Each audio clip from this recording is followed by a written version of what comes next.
যে সংখ্যানুপাতিক হারে যে ভোটের যদি ফলাফল নির্ধারণ করা হয়, যদি যদি মানে প্রতিনিধিত্ব নিশ্চিত করা হয়, তাহলে ইনশাল্লাহ এই ক্ষেত্রে এই দেশের মধ্যে জঙ্গি নয়, সুফিবাদীর এই দেশের মধ্যে সংখ্যাগরিষ্ঠ, এটা প্রমাণিত হবে। তো আজকের এই গোলটেবিল বৈঠকের প্রধান আলোচক সাবেক মাননীয় প্রধানমন্ত্রী বেগম খালেদা জিয়ার উপদেষ্টা এবং সুপ্রিম কোর্টের সিনিয়র আইনজীবী ফজলুর রহমান সাহেব, বিভিন্ন রাজনৈতিক দলের উপস্থিত নেতৃবৃন্দ, আমাদের দলের নেতৃবৃন্দ, সাংবাদিক ভাইয়েরা, সুধীমণ্ডলী, আসসালামু আলাইকুম ওয়া রাহমাতুল্লাহ। আসলে আলোচনার সময় হয়ে গেছে, আলোচনা অনেক হয়েছে এবং খুব অনেক ভালো ভালো প্রস্তাব এখানে দেওয়া হয়েছে। আমি শুকরিয়া আদায় করি প্রথমে যে আমাদের সিনিয়র আইনজীবী ফজলুর রহমান সাহেবের যে দৃষ্টিভঙ্গি, আমাদের যে দলের যে প্রতিষ্ঠার যে মূল চালিকা শক্তি, যে সুফিবাদী দর্শনের উপরে, আহলে সুন্নাত ওয়াল জামাতের মতাদর্শের উপরে যে একটা রাজনৈতিক প্ল্যাটফর্ম তৈরি হতে পারে, এই দর্শনের যে উনি যে একনিষ্ঠ যে অনুসারী এবং সমর্থক, তার মতো ব্যক্তিত্ব আজকে আমাদের প্রোগ্রামের মধ্যে আমরা পেয়েছি। আমি বিশেষ করে তার শুকরিয়া আদায় করি। আমরা অনেক সময় অসহায় বোধ করতাম যে এই দেশের মধ্যে যারা সর্বোচ্চ, যারা উচ্চ ডিগ্রিধারী, উচ্চ শিক্ষিত, যারা বুদ্ধিজীবী, রাজনীতিবিদ, তাদের মধ্যে আসলে আমাদের দর্শনের বিশ্বাসী কোনো লোক আছে কিনা।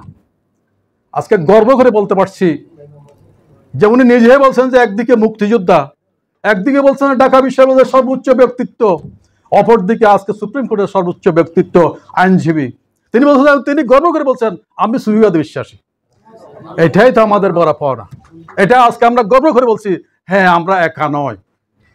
এটা আমরা অত্যন্ত আনন্দিত হলাম আজকে আমার ফজলুর রহমান সাহেবের মতো ব্যক্তিত্বকে আমাদের অনুষ্ঠানে পেয়ে। যাক, আমার কথা নাই, আমি সংক্ষেপে একটা কথাই বলবো।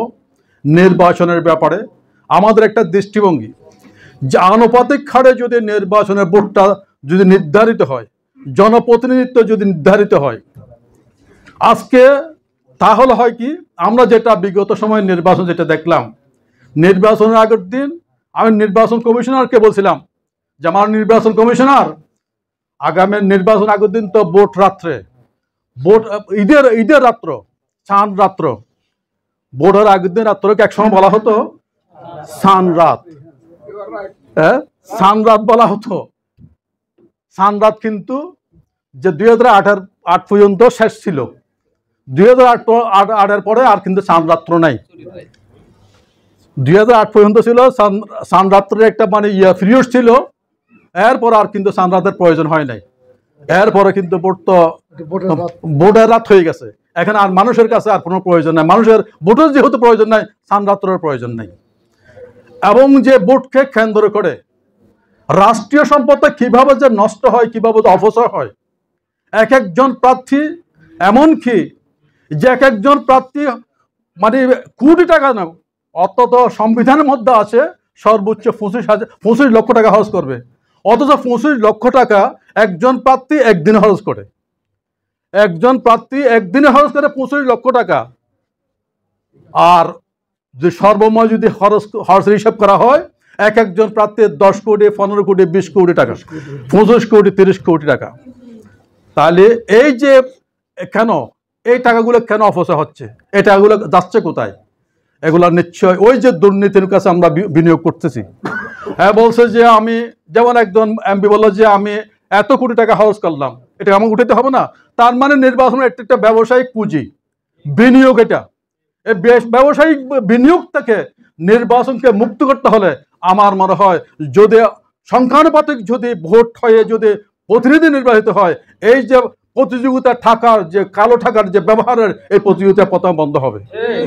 এবং এই যে পোস্টার, লিফলেট, ব্যানার, দেখেন যারা আর্থিকভাবে যারা দুর্বল, যে সমস্ত সৎ যোগ্য ব্যক্তি যারা নির্বাচন করে, তারা কিন্তু পোস্টার লাগাইতে পারে না। ওই কালো বাজারেরা কিন্তু এক রাত্রের মধ্যে গোটা নির্বাচন এলাকা দখল হয়ে গেছে। যে পোস্টার বলেন, ব্যানার বলেন, সবগুলো তার দখল হয়ে গেছে। এবং মানে নির্বাচন অফিস বলেন, লক্ষ লক্ষ কোটি কোটি টাকা এই যে অপচয় হচ্ছে এখানে। তারপরেও আসেন ওই যে প্রার্থী তার নির্বাচনের বিজয়ী হওয়ার জন্য তার পক্ষে বিজয়কে ছিনিয়ে আনার জন্য স্থানীয় মস্তান বাহিনীকে ব্যবহার করা হচ্ছে। কারণ সে ব্যক্তি হিসেবে তার মস্তান বাহিনীকে ব্যবহার করে সে নির্বাচিত হয়ে আসছে। যদি আনুপাতিক হারে যদি ভোট হয়, এই অপচয়গুলো হবে না, স্থানীয় এই সন্ত্রাসগুলো হবে না, এই মস্তান বাহিনীর দামটা কমে যাবে এবং মানুষের প্রভাবিত করা থেকে মানুষ মুক্ত থাকবে। এবং সংখ্যানুপাতিক যদি ভোটে যদি প্রতিনিধি নির্বাচিত হয়, তাহলে মানুষ বুঝতে পারবে। আমার ভাই যে ফজলুর রহমান সাহেব যে বলছেন যে আসলে কার পক্ষে কত সমর্থক আছে, একটা প্রমাণ করুন না, তারপর বুঝবে দল কোনটা বড়। এটার জন্য আসলে সত্যি মানুষ যদি ভোট দিতে পারে, সংখ্যানুপাতিক হারে যদি নির্বাচন হয়, তাহলে বোঝা যাবে আমার ভাই ফজলুর রহমান সাহেব যে বলছেন আসলে সুফিবাদীরা এই দেশের মধ্যে সংখ্যাগরিষ্ঠ। এটাই প্রমাণ হবে ইনশাল্লাহ। আমরা এই দাবি আমাদের, এটা আজকের না, আমরা গত গোলটেবিল বৈঠকের মধ্যে আমাদের এই দাবি ছিল যে সংখ্যানুপাতিক প্রতিনিধিত্ব ভোটের যদি নিয়ম যদি চালু হয় সাংবিধানিকভাবে, তাহলে বোঝা যাবে আমাদের অবস্থানটা কোথায়, সুফিবাদীরা কোথায় এবং সুফিবাদী দর্শনের অনুসারীরা কোথায়, তাদের সংখ্যা কত, এটা প্রমাণ হবে এবং আমাদের প্রতিনিধিত্ব তখন নিশ্চিত হবে সুফিবাদীদের পক্ষে। আমরা এই বিষয়টাকে আজকের আলোচনার অন্যতম বিষয় হিসেবে আমরা বিবেচনা করছি। বর্তমান যারা ক্ষমতায় আছে এবং সংবিধানের মধ্যে আমাদের এই দাবিটা মৌলিক দাবি হিসেবে আমরা দাবি করছি যে সংখ্যানুপাতিক হারে যে ভোটের যদি ফলাফল নির্ধারণ করা হয়, যদি প্রতিনিধিত্ব নিশ্চিত করা হয়, তাহলে ইনশাল্লাহ এই ক্ষেত্রে এই দেশের মধ্যে জঙ্গি নয়, সুফিবাদীরা এই দেশের মধ্যে সংখ্যাগরিষ্ঠ, এটা প্রমাণিত হবে। আমি সবাইকে ধন্যবাদ জানাই। আজকে যারা উপস্থিত হয়েছেন, আমার যে বিভিন্ন রাজনৈতিক দলের নেতৃত্ব এবং মিডিয়ার ভাইরা, সাংবাদিক ভাইরা, বিভিন্ন পেশার ভাইরা যারা উপস্থিত হয়ে আমাদের অনুষ্ঠানকে সুন্দর করেছেন এবং আজকে যারা উপস্থিত হয়ে আমাদেরকে কৃতজ্ঞ করেছেন, প্রত্যেকের নিকট কৃতজ্ঞতা জানাইয়ে, ধন্যবাদ জানাইয়ে আজকের অনুষ্ঠান এখানে সমাপ্ত করছি। আসসালামু আলাইকুম।